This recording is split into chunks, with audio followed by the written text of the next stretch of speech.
যুক্তরাষ্ট্রের president Donald ট্রাম্পের পাল্টা শুল্ক নিয়ে দেশের ব্যবসায়ীরা চিন্তিত বলে উল্লেখ করেছেন international chamber of commerce ICC বাংলাদেশের সভাপতি মাহবুবুর রহমান।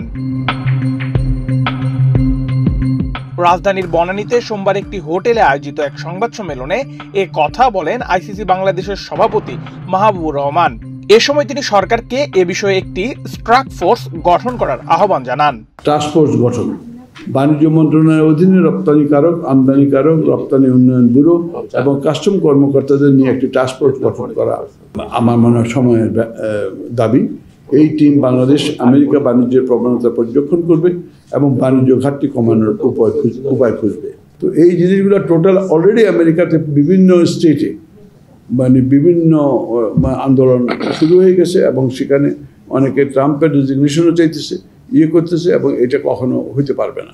এই ধরনের একটা প্রতিবাদ আজকের নিউজ পেপারেও আছে, যে প্রতিবাদ কনজিউমাররা করতেছে এবং তারা মনে করতেছে যে Trump administration unilateral approach towards the global trade, এই জিনিসটা হতে পারবে না। আমাদের ওই অ্যাপ্রোচটা হবে যে টু অ্যাকোমোডেট ইচ আদার, এবং এই জিনিসটা যদি না হয় তাহলে কিন্তু আমরা অসুবিধায় পড়ে যেতে পারি। এ সময় পোশাক শিল্পের উদ্যোক্তারা জানান তাদের শঙ্কার কথা। এই মুহূর্তে বাংলাদেশে তৈরি ২ বিলিয়ন মূল্যের পোশাকের মার্কিন ক্রয় আদেশ নিয়ে আলোচনা চলছে।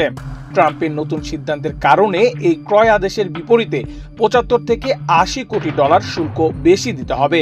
প্রশ্ন তোলেন, এই বাড়তি শুল্ক দিবে কে? প্লাস মাইনাস ২ বিলিয়ন ডলারের অর্ডার এই মুহূর্তে বাংলাদেশে, আমেরিকান অর্ডার এখন এটা প্রসেসে আছে। সো এই ২ বিলিয়ন ডলার হচ্ছে আমার দৃষ্টিতে এই মুহূর্তের সবচেয়ে বড় চ্যালেঞ্জ। এই কারণে এই ২ বিলিয়ন ডলারের উপরে যে ৩৭% এক্সট্রা ডিউটি দিতে হবে, যেটা ৭৫০ মিলিয়ন ডলার, এই ৭৫০ মিলিয়ন ডলার আমেরিকান গভর্নমেন্টকে দিতে হবে। এখন প্রশ্ন হচ্ছে এই ৭৫০ মিলিয়ন ডলার কে দিবে?